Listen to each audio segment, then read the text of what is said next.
문재인 대통령이 국정원, 검찰, 경찰 등 권력기관 개혁 전략회의를 직접 주재했습니다. 문 대통령은 회의장에 추미애 법무부 장관과 함께 입장하며 추 장관 체제에 힘을 실어줬습니다. 지난해 국회 때 신속처리 법안 충돌 사건으로 기소된 옛 자유한국당 황교안 대표 등 전현직 의원 27명의 재판이 처음 열렸습니다. 이들은 코로나 때문에 세계적으로 나뉘어 법정에 출석했고 대부분 혐의를 부인했습니다. 코로나19 재감염 의심 사례가 국내에서 처음 보고된 가운데 방역당국은 코로나가 감기나 독감처럼 반복해서 감염될 가능성이 있다고 밝혔습니다. 화투를 치다 시비를 벌인 60대 남성이 70대 여성 2명을 살해했습니다. 이 남성은 흉기 협박 혐의로 체포됐다가 풀려난 직후 범행을 저질렀습니다. 경찰의 대응을 놓고 논란이 벌어지고 있습니다. 서울 청량리 청가물시장에서 불이 나 점포와 창고 20개 동이 탔습니다. 추석 대목을 앞두고 상품을 준비했던 상인들이 큰 피해를 봤습니다.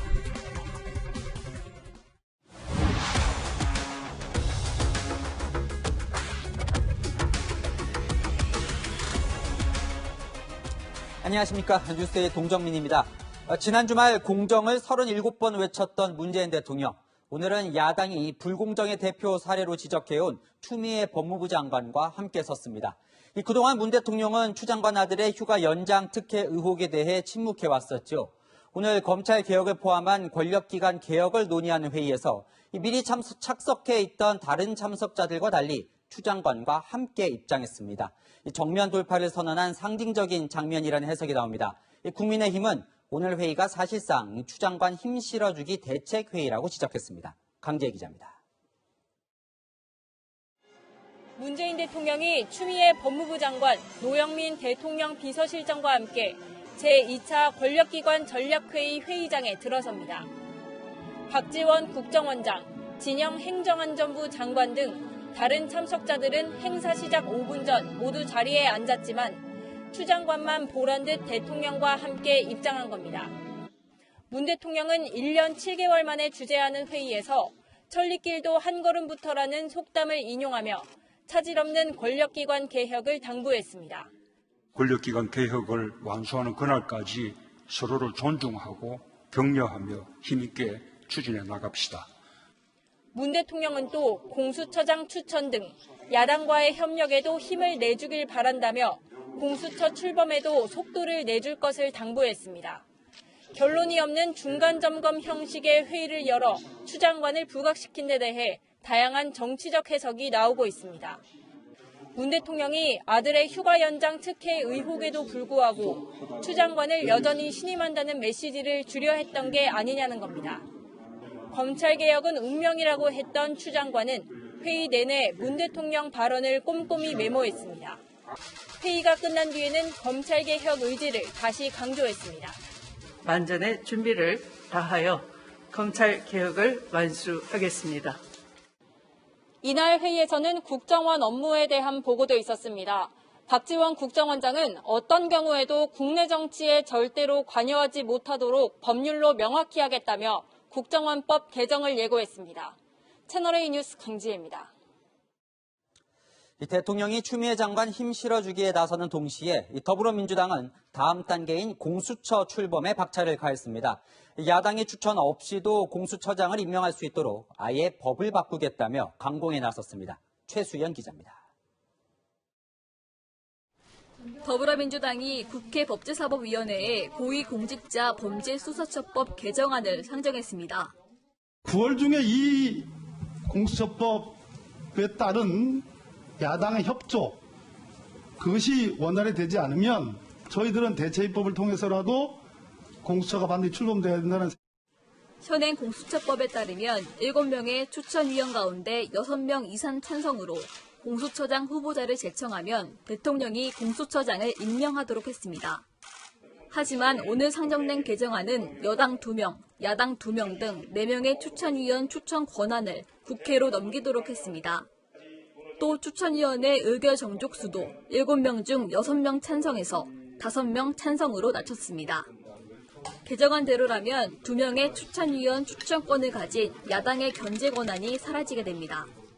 완벽한 공수처의 출범보다는 또 모두의 축복을 받는 공수처 출범보다는 빠른 스피디하게 공수처를 출범을 하고 여당에서 내세운 논리가 공수처장 임명에 야당에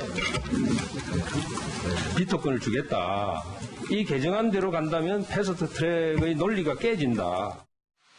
민주당은 오늘 상정된 개정안을 다른 공수처법 개정안 2건과 함께 심의해 이번 달 내로 처리하겠다는 방침입니다. 채널A 뉴스 최선입니다. 그동안 권력기관 개혁이라고 하면 이 검찰의 힘을 빼는 검찰 개혁으로 인식되어 왔죠. 그런데 이번엔 경찰이 반발하며 수갑 반납 시위까지 벌이고 있습니다. 무슨 사연인지 최주현 기자가 보도합니다. 검경 수사권 조정은 문재인 정부 역대 법무부 장관들의 중요 정책 과제였습니다. 청와대 민정수석재직 당시 조국 전 법무부 장관은 직접 언론 앞에서 브리핑까지 했습니다. 검찰개혁이나 법무행정의 개혁은 우리 국민 전체의 영광이라고 생각합니다. 후임자인 추미애 장관도 검찰 수사권 축소와 검찰개혁 완수를 강조했습니다. 검찰개혁의 성공적 완수를 위해서는 검찰의 안과 밖에서 개혁을 향한 결단과 호응이 병행되는 줄탁 동시가 이루어져야 할 것입니다. 경찰은 고위공직자 수사처와 함께 검찰에서 떨어져 나오는 수사권의 최대 수혜 기관으로 지목되었지만 정작 세부 방안이 법제화 직전인 상황에서 일선 경찰관들이 거세게 반발하고 있습니다.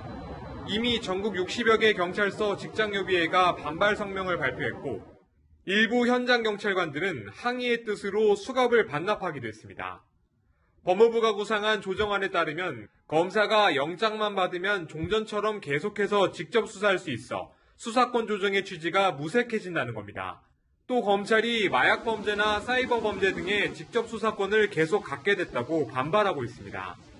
법무부는 관련 대통령령안을 사흘 뒤 차관회의에 상정할 예정이지만 경찰의 반발이 예상보다 강해 통과가 돼도 후폭풍이 만만치 않을 것이란 관측이 나옵니다.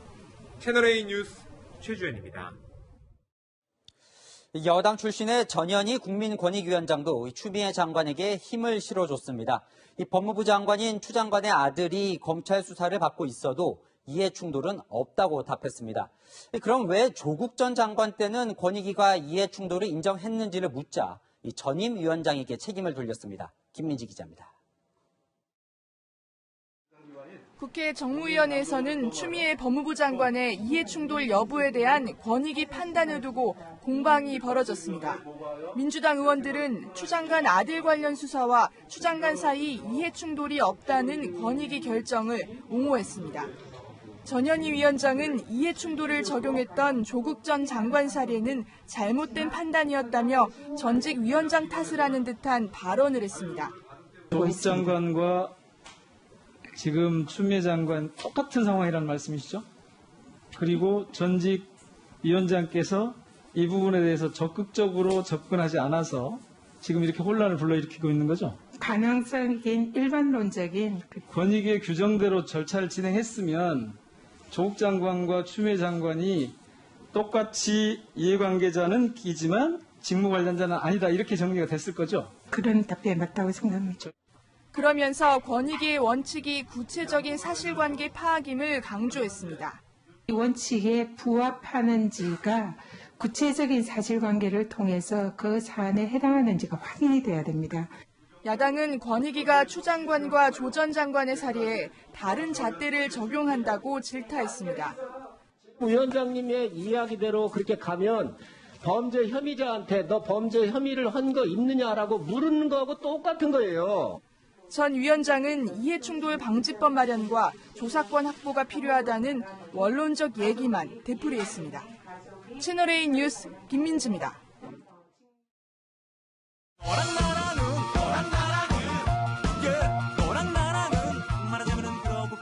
열한야나 시작합니다. 정치부 이동은 기자 나와 있습니다. 네. 첫 번째 소개해드리겠습니다. 왜 하필 오늘 추미애 장관 이야기인 것 같은데 뼈가 좀 있는 제목인 것 같네요. 네, 앞서 리포트에서도 보셨겠지만 오늘 이 장면이 정치권에서 화제가 돼서 다시 한번 보여드리겠습니다. 추 장관은 청와대에서 열린 국정원 검찰 경찰 개혁 전략회의장에 문재인 대통령과 함께 등장했는데요. 다른 회의 참석자들은 모두 회의장에서 기다리고 있었습니다. 그러다 보니까 그동안 이 추미애 장관 아들과 관련해서 여러 의혹이 제기됐지만 이 대통령은 여전히 추 장관을 신임한다. 이걸 보여주려는 행보다. 이런 해석이 많았는데 맞습니까? 네, 청와대는 회의 관례상 의전 서열이 가장 높은 법무부 장관이 회의장 밖에서 대통령을 기다리다가 같이 입장한 거라면서 확대 해석을 경계했는데요. 특히 독대 같은 것은 없었다면서 엘리베이터 탑승 동선까지 상세하게 설명했습니다. 실제로 1년 7개월 전이죠. 1차 회의 때도 보시는 것처럼 박상기 당시 법무부 장관이 문 대통령과 함께 입장했는데요. 청와대는 이런저런 설명을 했지만 대통령과 함께 회의장에 들어오는 것 자체가 동행하는 사람에게 힘을 실어주는 건 맞겠죠. 저희뿐만 아니라 여러 언론들이 그렇게 해석을 했더라고요. 네. 청와대도 언론들이 그렇게 해석할 거다 이걸 예상을 못했을 것 같진 않아요. 그렇습니다. 그래서 청와대 관계자들 설명을 한번 종합해 봤는데요. 네. 까마귀 날자 배 떨어진다. 오비 일학이라는 겁니다. 그런데 준비 과정을 보면 오비 일학이라고만 할 수 있을까 이런 생각이 들었는데요. 국정원장과 경찰청장이 바뀌고 9월 초쯤에 이 회의 일정이 대략 잡힐 것으로 알려졌는데요. 그때는 이미 추 장관 논란이 진행 중이었던 시기입니다. 그리고 오늘 회의 내용을 보면요. 진행 과정 보고와 향후 일정 발표 정도입니다. 이 시점에 추가 장관과 함께 등장하는 회의를 꼭 해야만 했을까 싶습니다. 네, 조국 전 법무부 장관도 오늘 한마디 했더라고요. 네, 1년 7개월 전 대통령 민정수석 시절 1차 회의에 참석했다면서 네. 9년 전 본인이 한 말을 첨부했는데요. 검찰이 검경 수사권 조정을 하는 법무부 장관 뒤를 캘 가능성이 있다. 소문으로 흔들어서 낙마시킬 수도 있는 조직이라고 했습니다. 그러니까 검찰이 추 장관 낙마시키기에 나설 수 있으니 미리 조심해라 이런 경고를 한 셈이네요. 네, 추 장관 편들기에 나섰다는 해석도 할 수 있을 것 같은데요. 추 장관은 오전에 열린 국회 법사위에서 검찰을 향해 이런 말을 했습니다. 검찰 개혁이 결국은 검찰이 자초한 겁니다. 검찰 불신도 검찰이 자초한 겁니다. 검찰 구성원들은 정말 뼈저리게 느끼고 있다 저는 생각을 합니다.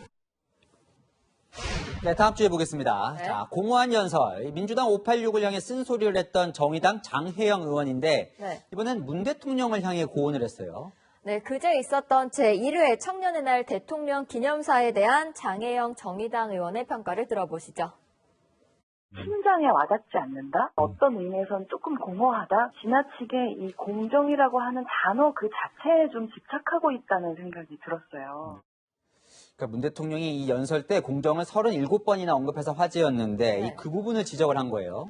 네, 대통령 연설을 한번 들어보면요. 공정으로 시작해서 공정으로 끝났다고 해도 과언이 아닐 정도입니다. 정부는 기회의 공정을 위해 공정에 대해 허심탄회한 이야기를 공정을 찾아 나선 것은 우리는 반드시 공정의 길로 가야 한다는 신념이 필요합니다. 네, 장혜영 의원은 청년들이 단지 공정하지 않아서 문제라고 느끼는 게 아니다. 그것보다 훨씬 본질적인 불평등에 대한 논의가 필요하다고 주장했습니다. 그러니까 대통령이 말로만 공정을 외칠 게 아니라 이 불평등 구조를 해소할 방안을 찾아야 한다 이런 얘기예요. 네, 부모가 누구인지에 따라서 불평등이 깔려 있다면 기회가 공정해도 결과는 불평등하게 나타날 수 있다는 청년 정치인의 절박한 호소였습니다. 그래요. 청년 의원이 말하는 진짜 공정에 대해 대통령도 한번 귀 기울여 보면 좋겠습니다. 지금까지 여랑야랑이었습니다.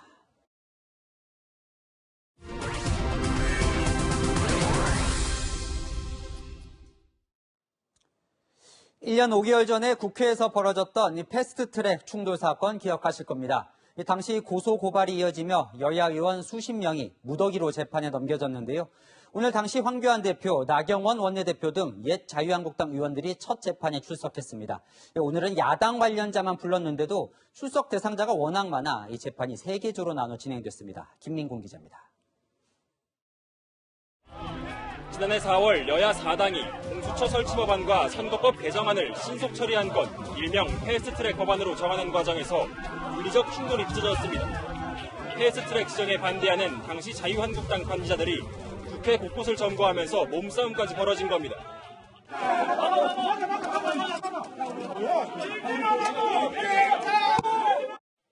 이후 더불어민주당과 시민단체가 황교안 전 대표, 나경원 전 원내대표를 포함한 의원과 당직자를 무더기로 고발했고 1년 5개월 만에 첫 정식 재판이 열렸습니다. 4월 총선에서 참패한 이후 오랜만에 모습을 드러낸 황 전 대표는 권력의 폭주를 막으려는 정당방위였다고 주장했습니다. 이 사건은 불법으로부터 배태된 것이기 때문에 그에 대한 비폭력 저항입니다. 무죄입니다. 나경원 전 원내대표 역시 다수여당의 횡포에 맞서기 위한 행동이었다고 주장했습니다. 두 사람은 당 지도부였던 자신들이 모든 책임을 지겠다고 강조하기도 했습니다. 그 모든 책임은 나에게 있다 하는 말씀을 드리는 것입니다. 저희 동료 의원들에게 그 책임을 묻지 말아달라고 말씀드렸습니다. 나 전 원내대표는 국회에서 벌어진 일은 국회에서 매듭지어야 한다며 여야 협의로 고발을 철회해야 한다고 말하기도 했습니다. 전현직 의원과 부자진 등 피고인이 27명이 달해 재판은 오전 10시와 오후 2시, 오후 4시로 3번에 나눠 진행됐습니다. 코로나19 예방을 위해 법정 출석 인원을 제한한 겁니다. 재판이 열리는 서울 남부지법 앞에는 보수와 진보, 양측 진영의 유튜버들이 몰려와 고성과 욕설을 주고받기도 했습니다. 모레에는 충돌 당시 폭력을 행사한 혐의로 재판에 넘겨진 민주당 전현직 의원과 당직자 등 10명에 대한 첫 재판이 열릴 예정입니다. 채널A 뉴스 김민곤입니다. 국민의힘은 박덕흠 의원의 과거 행보가 논란입니다. 국회의원을 지내면서 피감기관으로부터 1,000억 원이 넘는 공사를 부정수주했다는 여당의 의혹에 대해 본인이 오늘 직접 해명했습니다. 강하게 부인했지만 관련 의혹은 가시지 않고 있습니다. 김윤수 기자입니다. 국회 국토교통위원회 위원으로 있는 5년 동안 박덕흠 국민의힘 의원은 가족명의 회사가 피감기관으로부터 1,000억 원대 공사를 부정수주했다는 의혹을 전면 부인했습니다. 국회의원 당선 전과 후 회사 매출이 줄어든 것을 그 근거로 들었습니다.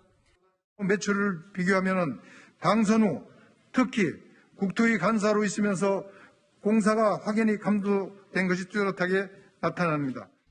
하지만 매출에 영향을 미치는 요인이 많은 만큼 매출 감소가 해명 근거가 될 수 없다는 지적도 나옵니다. 그건 업황에 따라 달라질 수 있는 부분이기 때문에 매출과 특혜 부분은 그다지 상관성은 좀 없어 보입니다. 또 박 의원은 5년 동안 국토부 산하기관에서 입찰받은 25건의 공사 대부분이 공공입찰을 통한 수주였다며 적법을 강조했습니다. 하지만 한 여권 관계자는 상임위 소속으로 핵심 정보를 부당하게 취득해 입찰 경쟁에서 활용했을 수도 있다고 지적했습니다. 지난 2015년 서울시 국정감사 등에서 신기술 활용을 압박했다는 의혹도 부인했습니다. 이제 건설 신기술이라는 게 있습니다. 그걸 지정을 받으면 국가에서 이제 그것이 좋다고 해서 이제 활용을 이렇게 많이 하게 되는데 서울시가 이제 2013년 같은 경우에는 133건, 2014년도에는 98건, 2015년도에는 43건 이렇게 줄어들고 그때 한번 발언했던 게 전부일 뿐 정치 공세라는 겁니다. 더불어민주당은 의혹 부인도 모자라 정치 공세까지 운운한다고 비판했습니다. 장관직도 내놓으라는 사람들이 3천억이라는 셀 수도 없는 금액을 수주한 의원에게는 아무런 조치 하나 없습니다. 남해는 티끌에는 그 난리를 치더니 제 눈에 들 뻔은 모른 채 하고 있습니다. 논란이 확산되자 국민의힘은 박 의원 관련 의혹을 조사할 진상조사특별위원회를 구성하기로 했습니다. 채널A 뉴스 김윤수입니다. 노영민 대통령 비서실장이 최근 청주에 전셋집을 구한 것으로 확인돼 그 배경이 주목받고 있습니다. 이 노 실장은 여러 논란 끝에 서울 반포와 청주 아파트를 모두 매각해 무주택자지요. 내후년 충북도지사 출마를 염두에 둔 준비라는 해석과 함께 비서실장 교체설도 나오고 있습니다. 강은하 기자입니다. 노영민 대통령 비서실장이 17대 때부터 내리 3선을 지낸 충북 청주시 흥덕구의 전세 아파트를 얻은 것으로 확인됐습니다. 지난 7월 청와대 다주택 참모들에게 1주택만 남기고 모두 팔라고 지시하고 청주 가경동과 서울 반포동 아파트를 모두 매각한 뒤 2달여 만입니다. 청주 지붕은 모르고 했지만 어쨌든 3년 정도가 비어있는 집이었습니다. 서울은 현재 실거주 중인 집이었고요. 노 실장이 과거 지역구에 전셋집을 구한 것을 두고 일각에선 청와대 추가 개편과 노 실장의 충북지사 출마 등이 맞물려 있는 것 아니냐는 관측이 나옵니다. 노 실장은 지난달 초 부동산 정책 혼선 등에 따른 지지율 하락에 책임을 지고 비서실 산하 수석비서관 5명과 함께 사표를 제출했지만 유임됐습니다. 여권 관계자는 당분간 노 실장 체제가 유지될 가능성이 크다면서도 연말엔 대선과 지방선거 등을 대비해 노 실장 교체 등 청와대 개편이 있을 것으로 보인다고 말했습니다. 3선의 이시종 충북지사가 연임 제한으로 출마가 불가능한 만큼 노 실장이 차기 충북지사 후보로도 거론되고 있습니다. 청와대 관계자는 청주 아파트를 팔면서 짐을 컨테이너로 옮겼는데 오랫동안 방치할 수 없어 전세를 얻어 짐을 옮긴 것이라고 전했습니다. 그러면서 정치적으로 과잉 해석하지 말아달라고 말했습니다. 채널A 뉴스 강은하입니다. 오늘 코로나19 신규 확진자는 70명입니다. 추석 연휴 전 더 확실하게 줄어들어야 할 텐데 조금 걱정스러운 내용이 나왔습니다. 한 번 걸렸다 나아도 또 걸리는 감기나 독감처럼 코로나19도 반복적으로 걸릴 수 있다고 방역당국이 말했습니다. 이상은 기자입니다. 지난 3월 확진돼 입원 치료를 받았던 20대 여성 확진자. 격리 해제 일주일 뒤 증상이 나타나 검사를 받은 결과 양성 판정을 받았습니다. 첫 번째는 지난 2월부터 국내에 유행하던 V그룹 바이러스에, 두 번째는 3월 이후 유입된 GH그룹 바이러스에 감염된 걸로 추정됩니다. 인플루엔자처럼 바이러스가 일부 변이를 하게 되고 그런 경우에는 재감염이 어느 정도 가능하고 또 면역이 평생 유지가 되지는 않기 때문에 반복적으로 감염이 될 수 있는. 방역당국은 완치 판정을 받은 뒤에도 다시 코로나19에 감염될 수 있다는 뜻이라며 주의를 당부했습니다. 국내 코로나19 확진자는 이틀째 두 자릿수를 기록하며 안정세를 보였지만 집단 감염은 계속 확산되고 있습니다. 서울 강남구 주상복합 대우 디오빌에서는 각기 다른 5개 층에 근무하거나 방문한 24명이 확진됐습니다. 관악구 산모스포렉스는 사우나 직원이 추가되면서 확진자가 10명으로 늘었고 750여 명의 방문자 명단을 확보해 전수조사를 진행하고 있습니다. 사우나는 지하 1, 2층에 위치하고 있고 창문이 없는 구조였습니다. 확진자 간 사우나 내 공용시설에서의 이동 동선이 겹치는지 등에 대한 부분을 내일부터는 18살 이하 소아청소년과 임신부에 대한 독감 백신 무료 접종이 실시됩니다. 방역당국은 병원 혼잡도를 줄이기 위해 사전 예약 후 방문할 것을 당부했습니다. 채널A 뉴스 이상현입니다.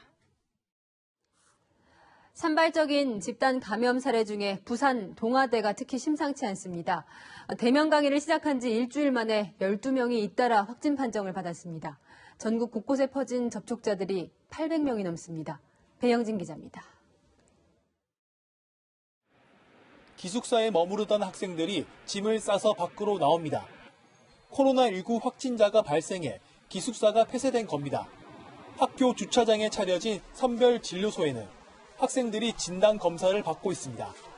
동아대 부민 캠퍼스에서 감염자가 처음 나온 건 지난 19일. 이틀 만에 관련 확진자는 12명으로 늘었고 확진자들의 거주지는 영남 전역에 흩어져 있습니다. 감염자가 속출하자 동아대는 기숙사를 비롯해 교내 곳곳에 이렇게 통계선을 치고 출입을 금지하고 있습니다. 역학조사 결과 확진자 12명 중 11명은 같은 학과 여행 동아리 소속으로 대학 뒤 모여 맥주 모임을 가진 사실이 확인됐습니다. 동아리 활동을 통해서 외부의 공간에서 식사나 같은 소모임에서의 감염 가능성 높게 보고 있습니다. 동아대는 2학기 개학 뒤 2주간 비대면 수업을 하다가 일주일 전부터 대면 수업도 병행했습니다. 학부모들은 대학의 대면 수업 결정 이유를 이해 못하겠다는 반응입니다.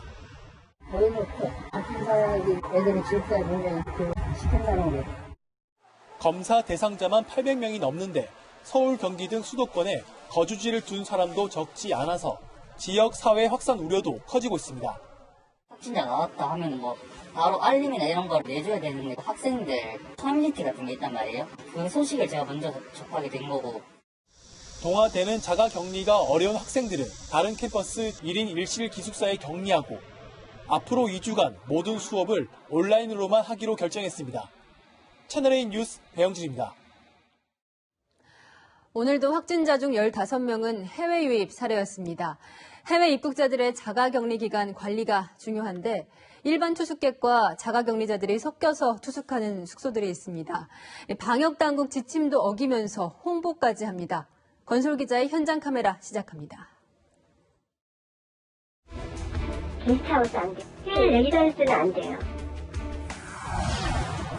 어떻게 해야 되는지 모르는 상태였고 주인이 허락하는 숙소로 구해라. 자체는 답변이 없어서 별로 믿는 것도 별로 없고. 14일 자가격리 저희 받고 있어요. 방에 5만 원만 더 추가하시면 돼요. 250에 들어오세요. 비상구 계단이 이제 있는 분이다, 객실이다 보니까 좀 거기로 바람 쐬러들 많이 나가시더라고요.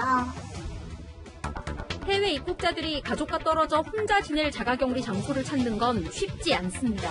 자가는 좀 힘든가요? 차이가 있어야 돼요. 집이 애가 있다거나 이런 조건이 조금 까다로워서. 숙박 공유업소로 연락해봐도 거절당하기 일쑤입니다. 거절할 수밖에 없죠. 강남이나 중부나 이런 데는 구할 수 있는데 그 외 지역은 좀 힘들죠. 격리 장소를 찾는 수요가 늘자 자가격리 전용 숙소를 알선하는 사이트까지 생겼습니다. 전용 숙소가 되려면 시청이나 구청이 발급한 격리시설 지정서를 보유해야 하고 해외 입국자만 수용해야 합니다. 또 모든 쓰레기는 의료용 폐기물로 처리하고 정부기관에서 인증받은 방역업체를 이용해야 합니다. 그런데 사이트에 올라온 숙소로 가보니 규정을 어긴 다중이용시설이었습니다. 게스트하우스라고 적혀 있는데도 자가격리 숙소로 이용되고 있습니다. 호텔은 애초에 자가격리자를 받아선 안 되지만 수익구 공간이 커서 하자고 하더라고요. 거기서 다른 사람들 만날 수가 있고 이래서 자가격리자를 위한 식사와 쓰레기 수거 서비스를 한다고 홍보합니다. 한두 번 받는 거 아니고 지금도 이제 한 5객실 정도 들어가 계세요.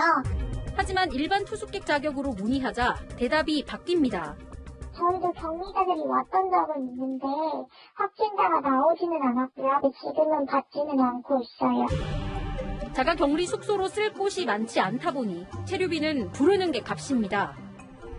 광교 호수공원 근처에 있는 주상복합 오피스텔로 와봤습니다. 이 건물도 총 1,700세대 규모로 상당히 규모가 있는 단지입니다. 그런데 지금 이 순간에도 이 아파트 일부 세대가 자가격리 전용 단기 임대로 이용되고 있습니다.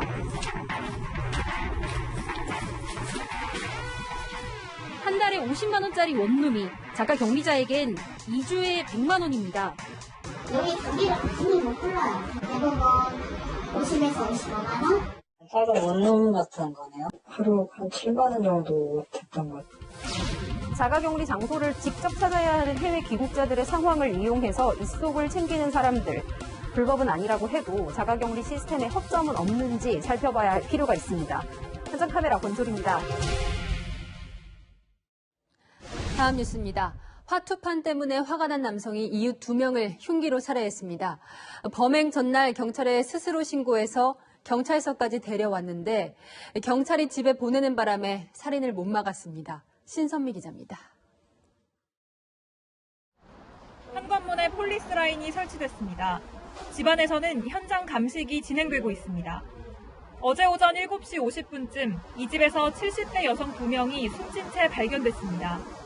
경찰에 붙잡힌 용의자는 69살 남성, 피해자들과 가깝게 알고 지냈던 이웃 주민입니다. 남성은 범행에 앞서 전날 밤 피해자들과 점당 100원짜리 화투를 치다가 시비가 붙은 것으로 알려졌습니다.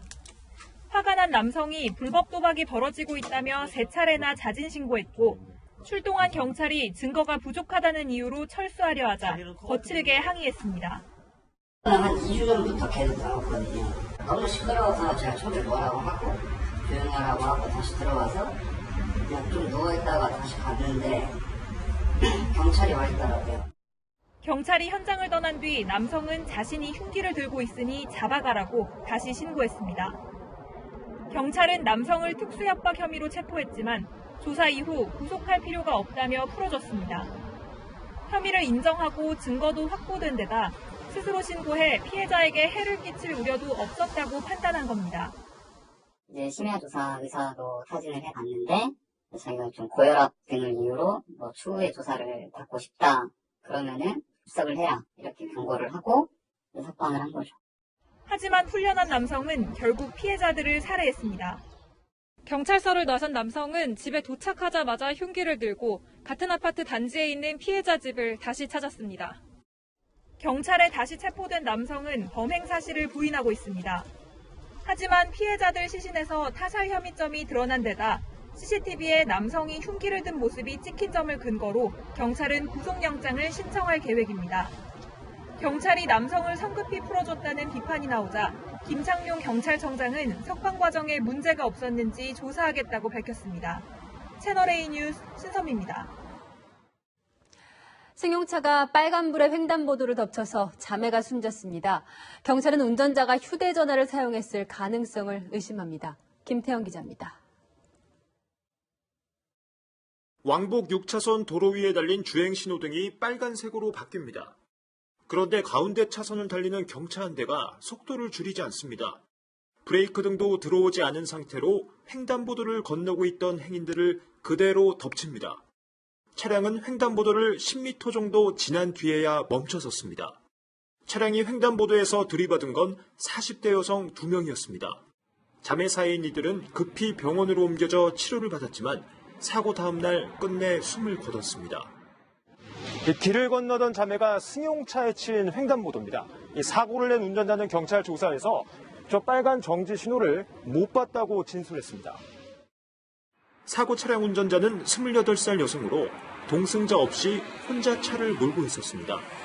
경찰은 운전자가 술을 마셨거나 과속 상태는 아닌 걸로 확인됐다며 운전자가 휴대전화를 쓰다 정지 신호를 못 봤을 가능성이 높다고 보고 조사 중입니다. 시야가 딴 데로 갔다는 거죠. 그 시야를 획했다는 것까지 행위가 있었던 걸로 저는 판단을 한 거예요. 사고 당시 자매는 분식집 개업 준비를 마치고 귀가하던 길이었습니다. 대전에 사는 동생이 언니의 개업을 도우려고 천안에 왔다가 자매가 함께 참변을 당한 겁니다.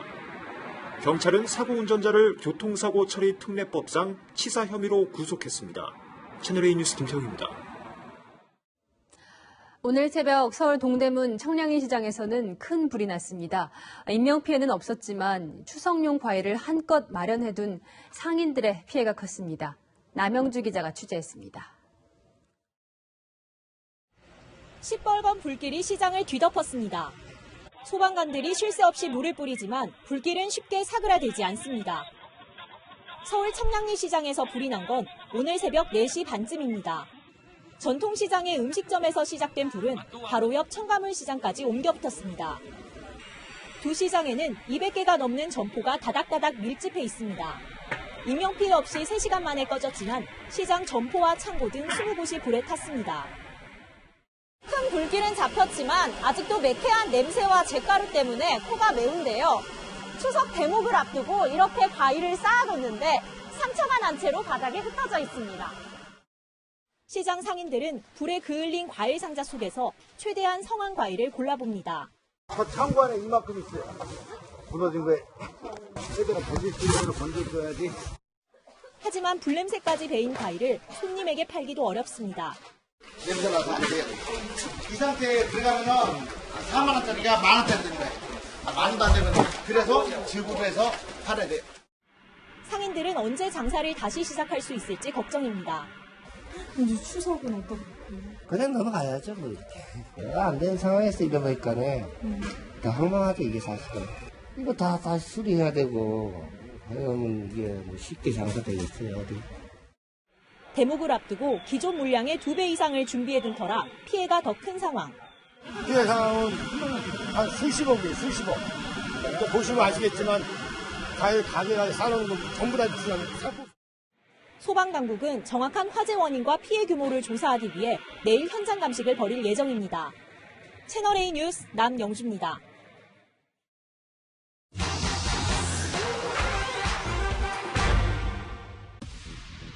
엄마가 집을 비운 사이 라면을 끓여 먹으려다가 사고를 당한 인천 초등생 형제. 형제를 도우려는 온정의 손길이 이어지며 6천만 원 가까운 기부금이 모였습니다. 돌봄 사각지대에 있었던 형제를 도우려고 모아진 돈인데 오롯이 아이들을 위해 쓰일 수 있는지 궁금하다는 문의가 많아서 팩트맨이 알아봤습니다. 일부에선 관할구청이 직접 나서서 이 기부금을 모을 수 없냐고 궁금해하셨는데요. 가능하지 않습니다. 현행 기부금품법은 국가나 지자체가 기부금품을 모집할 수 없다고 되어 있는데요. 이런 이유로 형제에 대한 후원 주관은 지자체가 아니라 인천 미추홀군의 지역재단인 학산나눔재단이 맡고 있습니다. 기부금 집행은 어떤 절차로 이루어질지도 확인해봤는데요. 먼저 지자체가 재단 측의 기부금 사용처에 대한 의견을 제시하면 재단이 심의를 하는데요. 공정한 심의를 위해 재단 직원을 제외한 이사진으로 구성된 내부 인사 3명, 사회복지 전문가 등으로 구성된 외부 인사 2명이 참여하는데요. 기부금이 아이들을 위해서만 쓰이는 건지, 기부의 목적에 맞는 건지, 액수는 적당한지, 다른 이해관계는 없는지를 살펴보게 됩니다. 특히 이번 기부금은 기부자가 지원 대상 등을 사전에 지정한 지정기부 형태이기 때문에 그 밖에 다른 용도로 사용할 수 없습니다. 온라인 공간에는 아동학대 혐의로 경찰에 입건 이력이 있는 형제 엄마가 기부금을 받아 관리하는 게 맞는지 모르겠다는 목소리도 나오는데요. 구청과 재단 측에 확인해보니 기부금을 엄마에게 직접 지원하기보다는 형제의 치료비로 써달라는 의견이 더 많은 만큼 재단이 병원에 직접 지급하는 방식 등을 검토하고 있다고 합니다. 이 밖에도 궁금한 점은 팩트맨 많은 문의 바랍니다.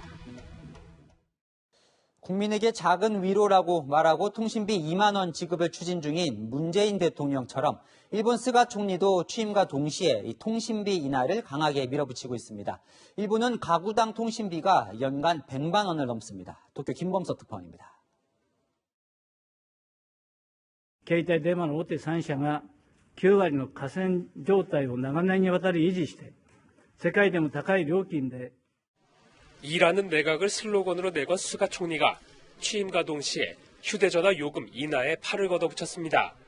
10% 내려서는 개혁이 될 수 없다며 전방위 공세를 펼치고 있는 겁니다. 世の中には国民皆さんの感覚から大きくかけ離れている当たり前でない、そうしたことが残っていると思います。 현재 일본 내 휴대전화 계약 건수는 전체 인구보다 5,500만 대나 많은 1억 8천만 건에 달합니다. 한 사람이 용도별로 여러 대의 휴대전화를 쓰는 경우가 많다는 얘기입니다. 그러다 보니 가구당 연간 통신비가 100만 원 이상 나옵니다.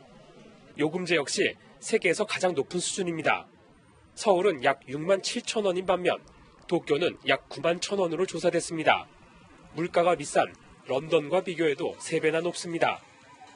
스가 총리는 통신 3사의 점유율이 90%에 달하고 이들의 영업이익률 역시 시가총액 1위 토요타의 2배가 넘는 20%에 가깝다며 문제를 제기했습니다. 스가 총리는 2년 전 관방장관 시절 통신사를 압박해 최대 40%까지 요금제를 낮춘 바 있습니다. 国民の方々により安価でそして使いやすい携帯サービスが開始できるかなと. 정치권에선 아베노믹스와 차별화된 실용주의 정책이라며 주목하지만 이미 한번 가격을 내린 통신사들은 추가 인하에 난감해하고 있습니다. 스가 정부가 야심차게 추진 중인 통신비 절감 대책이 실패로 돌아갈 경우 후폭풍이 만만치 않을 것으로 보입니다. 도쿄에서 채널A 뉴스 김범석입니다. 국가는 국민의 것. 너무나 당연한 말인데 아직 그렇지 않은 나라들이 있습니다. 황아람 기자입니다. 광장바닥 한켠이 시멘트로 메워져 있습니다. 태국 민주화를 요구하는 시위대가 설치한 동판이 하루 만에 감쪽같이 사라진 겁니다. 동판에는 이 나라는 국민의 것이지 군주의 것이 아니라는 문구가 적혀 있었습니다. 왕실 국가인 태국에선 2달 넘게 민주화를 요구하는 반정부 시위가 이어지고 있습니다. 지난 주말에는 주최 측 추산 10만 명이 넘는 시민들이 참여했습니다. I think it's the first step of victory because people have already walked. 시위대가 세 손가락으로 경례하는 모습은 한 영화에서 독재에 저항한다는 뜻으로 취하던 자세입니다. 지난 2014년 쿠데타로 집권한 군부 정권에 대한 불신과 함께 최근 코로나로 경제가 어려워지자 시민들의 불만이 폭발한 걸로 보입니다.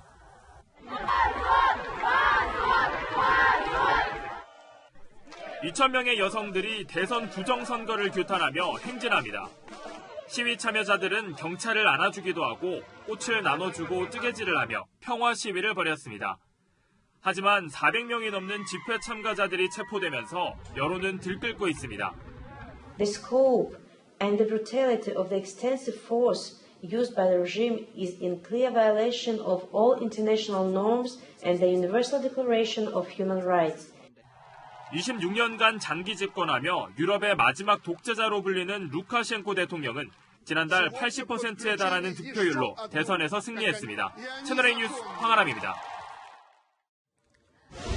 코로나19 이후 폭락했던 우리 증시가 6개월 만에 V자 반등에 성공했습니다. 상승률은 세계에서 두 번째입니다. 우리 증시 흐름을 안건우 기자가 정리해드립니다. 올 초 코로나19 대유행으로 전 세계 증시가 얼어붙었죠. 지금은 다시 뜨거워졌습니다. 주요 20개국 가운데 우리나라 코스피 상승률은 65.5%로 아르헨티나에 이어 두 번째로 높았습니다. 증시에 불을 지핀 건 개인 투자자 동학개미였습니다. 반년 동안 외국인과 기관이 27조 원을 털고 나가는 동안 개미들은 26조 원어치를 받아냈습니다. 개미들이 많이 산 종목을 볼까요? 코로나19로 비대면 업종이 뜨면서 네이버와 카카오가 1, 2위를 차지했고요. 우리 경제의 버팀목이자 반도체 쌍두마차인 SK하이닉스와 삼성전자, 또 국가대표 자동차 기업 현대차도 톱5에 이름을 올렸습니다. 특이한 점, 동학개미의 대다수가 2030 세대라는 겁니다. 한 대형 증권사만 봐도 상반기 주식 계좌를 새로 만든 10명 중 6명 이상이 2030 세대였는데요. 가격이 너무 올랐고 규제도 심해서 진입 자체가 쉽지 않은 부동산 시장 대신 주식을 투자처로 택한 겁니다. 동학개미의 선봉장으로 불리는 한 국내 자산운용사 대표는 전화 인터뷰에서 혁명이라면서 이렇게 말했습니다. 청년들이 우리 기업을 성장시키면서 자산도 증식시키는 건전한 자본가로 등장했다. 하지만 이제부터 정부의 역할이 정말 중요하다면서 쓴소리도 했습니다. 특히 내년 4월부터 주식 양도세 부과 대상을 단일 종목 3억 원 이상 보유자로 확대하는 조치를 우려했는데요. 해외 선진국처럼 장기 투자자에게는 세제 혜택이 주어져야 건전한 장기 투자가 늘고 우리 증시와 기업도 함께 성장할 수 있다고 조언했습니다. 채널A 뉴스 안건우입니다. 이번 추석 고향 방문은 포기하고 선물만 보내려는 분들이 많습니다. 선물 품목도 전하는 방식도 달라졌다는데 김단비 기자가 보여드립니다. 직장인 임도현 씨. 매년 추석이면 할머니 댁을 찾아 인사를 드렸지만 올해는 포기했습니다. 직접 못 가는 대신 연세가 많은 할머니를 위해 색다른 선물을 고민 중입니다. 할머니께서도 오지 말라고 하시고 그래서 저도 따로 내려가진 않을 것 같아요. 코로나가 또 영향이 있어서 마스크나 좀 위생 관련 선물을 좀 보내드리려고 하고 있습니다. 코로나19 영향으로 추석 선물에도 변화가 생기고 있습니다. 참치나 햄, 과일 등 기존 선물 세트를 제치고 코로나19 예방과 관련된 상품들이 인기를 끌고 있습니다. 한 편의점은 최근까지 추석 선물 세트 매출을 분석한 결과 건강과 위생 관련 매출이 지난해보다 크게 늘어났습니다. 또 다른 편의점의 경우 추석 선물 사전 예약 기간 중 한 개당 9만 원이 넘는 비접촉식 체온계가 가장 많이 팔렸습니다. 서울의 한 백화점. 이곳은 기존 추석 배달 서비스를 한 단계 업그레이드했습니다.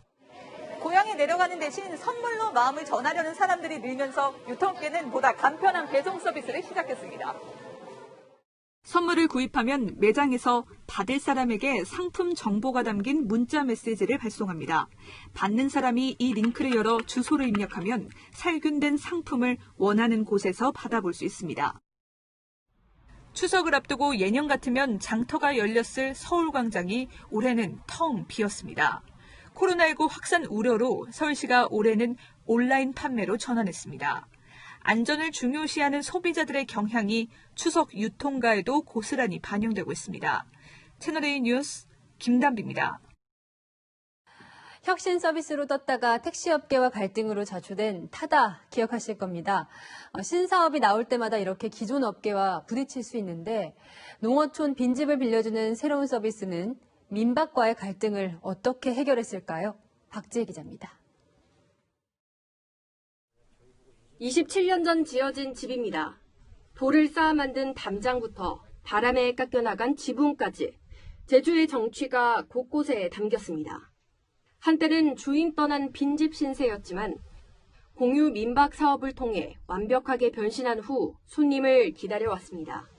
하지만 집주인이 건물에 거주해야 한다는 규제에 막히고 기존 민박업계 반대에 부딪히면서 사업은 난항을 겪었습니다. 스타트업이나 또는 젊은 사람들이 뭔가 해보려고 할 때 늘 얘기하잖아요. 가만히 있어라. 발전해 나가는 사회상을 도리어 막고 있는 게 아닐까. 이렇게 진통을 겪던 공유 민박 사업이 드디어 빛을 볼 수 있게 됐습니다. 신규 사업자와 기존 민박업계가 한 발씩 양보한 겁니다. 상생 메뉴판을 활용하여 이해 관계자 각자가 한 걸음씩 양보함으로써 상생 합의안이 마련되게 된 것입니다. 농어촌 공유 민박은 5개 시군에서 연 300일 내외로 영업하는 등 제한적인 조건으로 운영합니다. 민박 사업자는 별도로 마을 기금을 내야 합니다. 기존 민박업계 종사자들은 정부로부터 경쟁력 향상을 위한 컨설팅 등을 지원받습니다.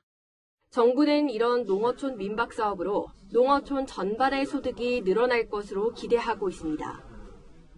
정부는 모레 이번 사안을 규제 샌드박스 안건에 올리고 숙박 안전교육과 컨설팅에 내년 25억 원을 지원할 방침입니다.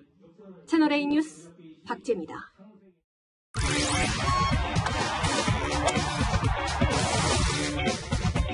안녕하십니까. 스포츠 뉴스입니다. 오늘 열린 프로야구 2차 드래프트에서 최대어 김진욱이 롯데 유니폼을 입게 됐습니다.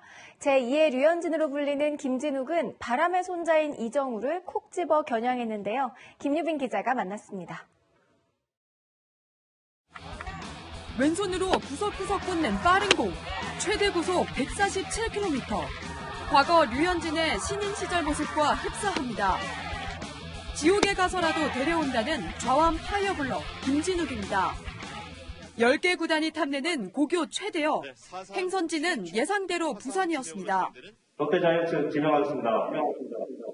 강릉고등학교 크투 김진욱. 지난해 꼴찌 성적 덕분에 전체 1번 지명권을 보유한 롯데가 행운을 안았습니다. 프로 데뷔 전 당면 과제는 다양한 구종의 정교함까지 갖추는 것. 한마디로 류현진의 스타일을 입히는 겁니다. 지금 류현진 선수를 그래도 가장 좋아하는데 변화구 제거라든지 완급 조절하면서 또 위기관리 능력이라든지 그런 부분에 좀 많이 닮고 싶은. 그래도 제1의 김진욱이 되고 싶지 않으세요? 그런 마음이 큰데 그래도 롤모델이기 때문에 따라가다 보면 제1의 김진욱이 되지 않을까. 프로에서 승부하고 싶은 타자를 묻자 이정우에게 도전장을 던집니다. 키움의 이정우 선배님이 정말 그래도 잘 치기 때문에 직구로 한번 삼진을 또 잡아보고 싶습니다. 코리안 몬스터의 길도 머지 않았습니다. 내년에 꼭 프로 가서 신인왕을 꼭 받고 싶고 7, 8년 뒤에 꼭 메이저리그에 가고 싶은 그런 마음이 있습니다. 2021년 프로야구 신인 김진욱의 모습이 주목됩니다. 채널A 뉴스 김유빈입니다. 프로야구 NC의 양의지가 사이클링 히트를 위해 2루타를 탐했는데요. 과유불급이라고 개인 기록도 실패하고 팀의 득점 기회까지 날리면서 울상을 짓고 말았습니다.